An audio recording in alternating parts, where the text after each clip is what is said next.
राधे राधे, जय श्री कृष्णा। दोस्तों आज मैं आपको बुढ़िया माई और 7 बहू बेटों की कहानी सुनाने वाली हूँ, जो कि धरती माता की कहानी है। और इस कहानी को मकर संक्रांति से सुनना शुरू करते हैं और अगली मकर संक्रांति पर उद्यापन करते हैं। इस कहानी को सुनना बहुत ही ज़रूरी होता है, क्योंकि कहा जाता है कि हम धरती माता के लिए दान पुण्य नहीं करते तो हमें परलोक में धरती प्राप्त नहीं होती है। धरती माता की कहानी कहकर उद्यापन भी किया जाता है। इस कहानी का उद्यापन अगले साल करते हैं। तो चलिए कहानी सुनते हैं, जो कि इस प्रकार है। बहुत पुराने समय की बात है। एक बुढ़िया माई अपने 7 बहू बेटों के साथ रहती थी। खूब सारे उसके पोता पोती थे। उसका खूब भरा पूरा परिवार था। बुढ़िया माई धार्मिक प्रकृति की थी। बुढ़िया माई ने अपने जीवन काल में सभी व्रत उपवास किए। सभी व्रत उपवास करने के साथ साथ उसने सभी व्रतों का उद्यापन भी किया। बुढ़िया माई अपने रिश्तेदारों का खूब लेन देन भी किया करती थी। उसने अपने भांजे भांजियों का खूब मायरा भी भरा। उसने धर्मराज जी की कहानी भी सुनी, पोपाबाई की कहानी भी सुनी और चित्रगुप्त की भी कहानी सुनी, और साथ ही उनका उद्यापन भी किया। सभी एकादशियों का व्रत किया और खूब धूमधाम से लेन देन कर एकादशी का उद्यापन भी किया। बुढ़िया माई का रोज का नियम था। वह रोज जल्दी उठकर राधा कृष्ण के मंदिर में जाती। रास्ते में जो भी मिलता था वह उससे राम राम कहती और 1 टका देती थी। यही उसका रोज का नियम था। वह गाय को भी रोटी देती थी, कुत्तों को भी रोटी देती थी। इसी तरह उसका समय कट रहा था। एक दिन बुढ़िया माई के 6 बेटा बहू ने अलग रहने का निर्णय लिया और उन्होंने अपनी माँ से कहा कि माँ, अब हम अपने परिवार के साथ अलग रहना चाहते हैं। बुढ़िया माई ने कहा, बच्चों, जैसा तुम्हें ठीक लगे तुम सभी भाई बिना लड़े झगड़े अपना अपना हिस्सा लेकर अलग अलग रहने लगो, और जिसके हिस्से में जितना आए वह ले लो। तुम्हारे पिता की भी यही इच्छा थी और यही मेरी इच्छा है। उनमें से छोटी बहू और छोटा बेटा उसी पुराने मकान में बुढ़िया माई के साथ रहने लगे। बुढ़िया माई ने अपने छोटे बेटे से कहा कि अगर तू भी अलग रहना चाहता है तो तू भी अलग रह सकता है, लेकिन बेटा ने मना कर दिया। बुढ़िया माई उसी तरह रोज सुबह जल्दी उठकर अपने छोटे बेटे से 1 टका मांगती और रास्ते में जो सबसे पहले मिलता उसे राम राम कहकर 1 टका दे देती थी। उसके यह रोज के नियम थे। उसी प्रकार वह प्रतिदिन गाय को, कुत्तों को रोटी भी देती थी। एक दिन बुढ़िया माई का 7वां बेटा बीमार पड़ गया। कई दिनों से वह काम पर भी नहीं जा पा रहा था। जब वह कई दिनों तक काम पर नहीं गया तो घर में राशन खत्म हो गया।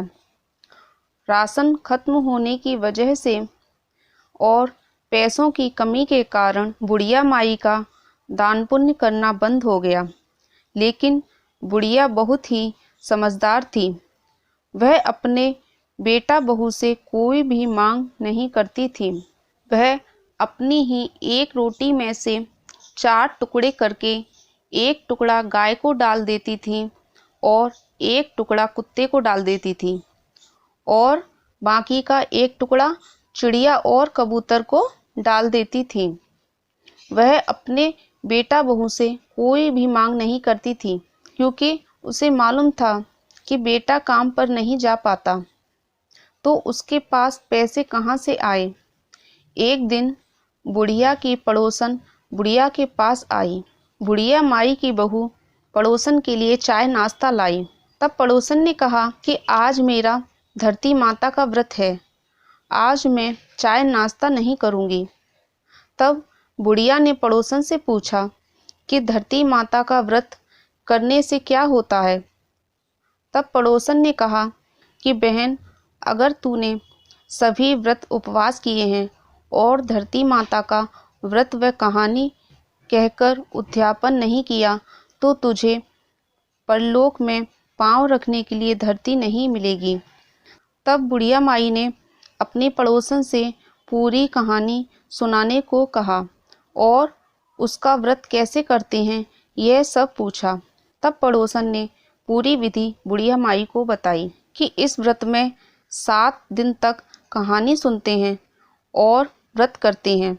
यह सब बताकर पड़ोसन अपने घर चली गई। बुढ़िया माई चिंता में पड़ गई कि घर में तो खाने के लिए राशन नहीं है, 1 पैसा भी नहीं है, फिर धरती माता की कहानी कैसे कहूँ। तब बुढ़िया माई ने यह बात अपनी छोटी बहू को बताई और अपनी छोटी बहू को सभी बहुओं को बुलाने के लिए भेजा। थोड़ी देर बाद सभी बहुएं सास के पास आईं और पूछने लगीं, माँ जी, आज आपने हमें क्यों बुलाया है, क्या काम है।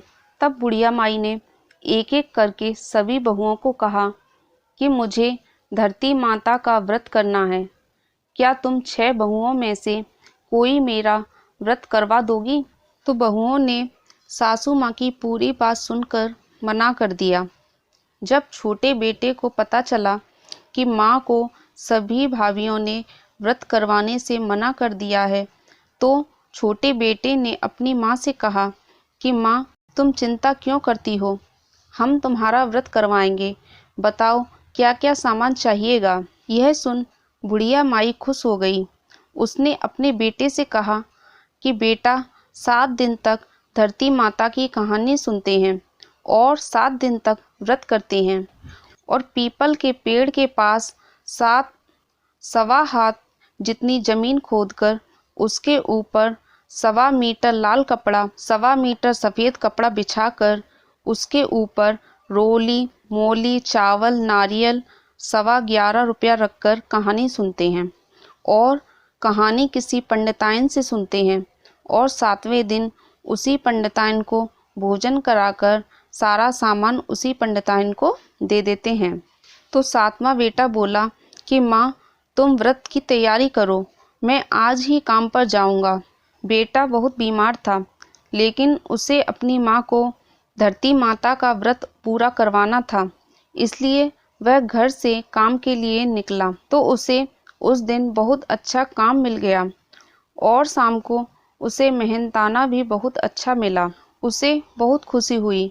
उसने उन पैसों से पूजा का सारा सामान खरीदा और साथ में घर के लिए कुछ राशन भी खरीदा। घर आने पर उसने अपनी माँ को पूजा का सारा सामान दिया और अपनी पत्नी से कहा कि माँ का 7 दिन तक अच्छे से ख्याल रखना, अच्छे अच्छे पकवान बनाकर खिलाना। दूसरे दिन 7वीं बहू ने सासू माँ के नहाने के लिए गर्म पानी रखा, कपड़े धोए सुखाए और सासू माँ को लेकर पीपल के पेड़ के पास गई। वहीं मंदिर में पंडितानी को बुलाकर 1.25 हाथ जितनी धरती खोदी, उसके ऊपर लाल कपड़ा, सफ़ेद कपड़ा बिछाकर रोली के छींटा दिए, मौली रखी, चावल रखे और 11.25 रुपया रखकर पंडिताइन से कहानी सुनने को कहा। पंडिताइन ने कहानी सुनाई। उसके बाद 7वीं बहू सासू माँ का हाथ पकड़कर सासू माँ को घर ले आई। घर आने के बाद चाय पिलाती। इसी तरह उसने 7 दिन तक अपनी सासू माँ को कहानी सुनवाई और सासू माँ के हाथ से दक्षिणा पंडिताइन को दिलवाई। 7 दिन बाद जब वह अपनी सासू माँ की धोती उठाने छत पर गई तो वहाँ धोती में से हीरे मोती झिलमिलाते हुए निकले। वह दौड़ी दौड़ी आई और यह सब बात उसने अपनी सासू माँ को बताई। तो सासू माँ ने कहा, बेटा, यह तेरे भाग्य के हैं, तूने 7 दिन तक धरती माता की कहानी मुझे सुनवाई और उद्यापन भी करवाया, तो धरती माता ने तुझे प्रसन्न होकर दिया है, यह तेरे भाग्य का है। यह बात जब 6 बहुओं को पता चली तो वह वहां आई और सासू माँ को अपने घर ले जाने के लिए कहने लगी, सो हे धरती माता, आप जैसे छोटे बहू बेटों से प्रसन्न हुई, वैसे ही आपकी कहानी कहने सुनने हुंकारा भरने वाले सब पर प्रसन्न होना, सबको धन धान्य देना। बोलो धरती माता की जय, बोलो विष्णु भगवान की जय। तो दोस्तों, इसी तरह धरती माता की कहानी सुनी जाती है। आपको कहानी पसंद आई हो तो वीडियो को लाइक करना न भूलें, और चैनल पर पहली बार आए हैं और चैनल सब्सक्राइब नहीं किया है तो सब्सक्राइब जरूर कर लें। वीडियो को पूरा देखने के लिए धन्यवाद। राधे राधे, जय श्री कृष्ण।